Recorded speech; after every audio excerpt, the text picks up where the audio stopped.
Vous rêvez de vous affirmer, de vous faire entendre, de vous faire respecter, de réussir à prendre votre place. Alors c'est tout le sujet de cette vidéo et vous allez être très surpris par la clé que je vais vous apporter.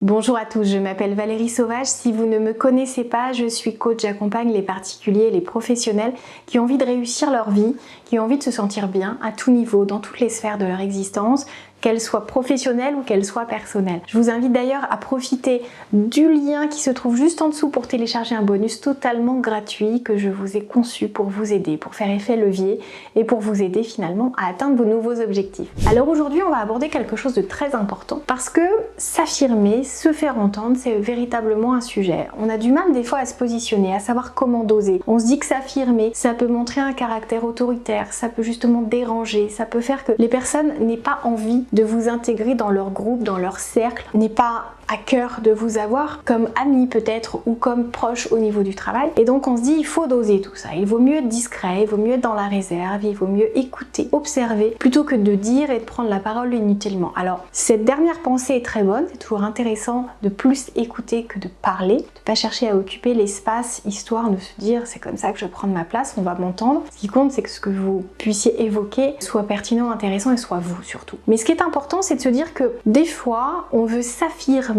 se faire entendre parce qu'on se dit comme ça on va se faire respecter. Comme ça on ne va pas dépasser les limites de ce qui nous semble acceptable. Il faut savoir que on a tous un cadre qui est différent, qui va dépendre de la culture dans laquelle on a évolué, de l'éducation qu'on a reçue, de notre caractère, de notre nature, de notre histoire de vie. Il y a des choses qu'on a pu accepter jusqu'à un certain âge et puis un jour il y a eu quelque chose de l'ordre du dépassement de bornes inacceptable et on se dit maintenant c'est terminé. Dès que ça s'approche de tel comportement, je ne tolère plus. Sauf que vous, ça peut être votre conception et en face, ça peut être totalement différent. C'est-à-dire que ce qui est de l'ordre de l'irrespect pour vous peut tout à fait être encore acceptable de l'autre côté. Alors souvent, on me dit mais comment on fait pour se faire entendre? Comment on arrive à s'affirmer sans être exclu, sans être mal jugé? Eh bien, c'est important de se dire que le jugement de l'autre déjà ne dépend pas entièrement de votre comportement et des mots que vous allez choisir. C'est aussi un rapport, une relation à l'autre entre, encore une fois, ce que l'autre va juger acceptable et ce qu'il ne va pas juger acceptable. Tout comme ça l'est pour vous, c'est ce que j'ai évoqué en tout premier lieu. On a chacun notre cadre, vous l'avez mais les autres l'ont également. Donc des fois pour certains, vous allez être too much. Des fois pour d'autres, vous allez être trop transparent. D'autres fois, on va attendre que vous parliez et qu'à d'autres moments, vous écoutiez. Et si vous attendez les règles de l'extérieur, vous n'allez jamais vous en sortir. Ce qui est important si vous voulez vous faire respecter, c'est de faire un point réel sur ce qui est pour vous de l'ordre de l'acceptable et ce qui ne l'est pas. Il y a des choses qui peuvent vous agacer, qui peuvent vous déranger un peu, qui peuvent vous titiller, mais que vous arrivez à laisser faire, à laisser dire parce que c'est pas l'irrespect, parce qu'il y a plus important. Et le plus important, il faut l'identifier. Il faut presque que vous ayez deux colonnes, deux grilles. Vous dites tout ce qui est dans cette zone-là, c'est bon, j'accepte, c'est pas pourtant qu'on ne dit rien. Et tout ce qui est dans cette zone-là, par contre, je dis stop. Mais là encore, et c'est le point que je voulais aborder qui est très important, c'est que on ne laisse pas comprendre à l'autre ce qui est de l'ordre de l'inacceptable, on lui le dit. C'est-à-dire que des fois on me dit oui mais il me fait ça, il me dit ça et je pose la question à mon client mais est-ce que vous lui avez dit que pour vous, cet acte-là, ces propos-là n'étaient pas quelque chose que vous vouliez voir perdurer? Est-ce que vous avez mis un stop? Est-ce que vous avez dit non? Est-ce que vous avez exprimé clairement ce que vous pensiez? Alors souvent ils me répondent non mais c'est évident, mais en fait c'est évident pour vous, mais qu'est-ce qui vous assure que c'est évident pour l'autre? Tant que vous ne le formalisez pas, l'autre ne peut pas en être sûr, l'autre ne lit pas dans vos pensées. Même si ça semble logique, même si quasi toute la population trouve tel propos ou tel comportement inacceptable, formulez-le. Dites quand ça dépasse les bornes. Posez-le tout de suite, n'attendez pas que ça se reproduise une deuxième fois en disant bon là,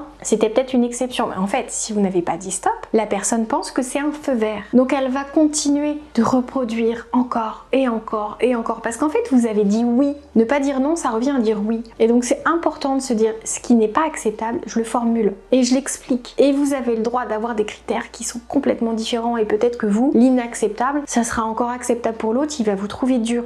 En fait, vous avez le droit. On a chacun notre grille de lecture de ce qu'on accepte, de ce qu'on n'accepte pas. Et ça n'empêche que vous pouvez réfléchir à ce côté épidermique que ça provoque en vous et vous dire mais pourquoi je réagis à ce point-là alors qu'en fait, je me rends compte que c'est peut-être pas si important. Mais pour l'instant. Si pour vous, c'est quelque chose qui va trop loin, dites-le, formalisez-le. Mettez les formes, c'est vrai que c'est important, je ne le répète jamais assez. La manière dont on communique est tout aussi importante que le fond qu'on aborde. Et donc c'est important de savoir le dire correctement, d'apprendre à le faire. Les formations en communication non violente que je donne permettent finalement de dépasser tout ce que on a à dire, et peut-être des fois on se dit mais on peut pas le dire parce qu'on va braquer la personne, parce qu'on va perdre l'autre, parce qu'on va blesser l'autre. Mais en fait quand on sait le faire, non seulement vous n'allez pas atteindre ces objectifs là négatifs qui vous font peur, mais vous allez resserrer les liens. Vous allez vous montrer et vous exprimer de manière assertive, de manière posée, parce que les émotions vont pas venir vous envahir. Vous allez être transparent, être authentique, et ça c'est tellement précieux que vous allez voir que l'autre risque même de vous préférer comme ça dans votre vérité, dans votre honnêteté, que si vous masquez en permanence tout ce que vous ressentez et tout ce que ça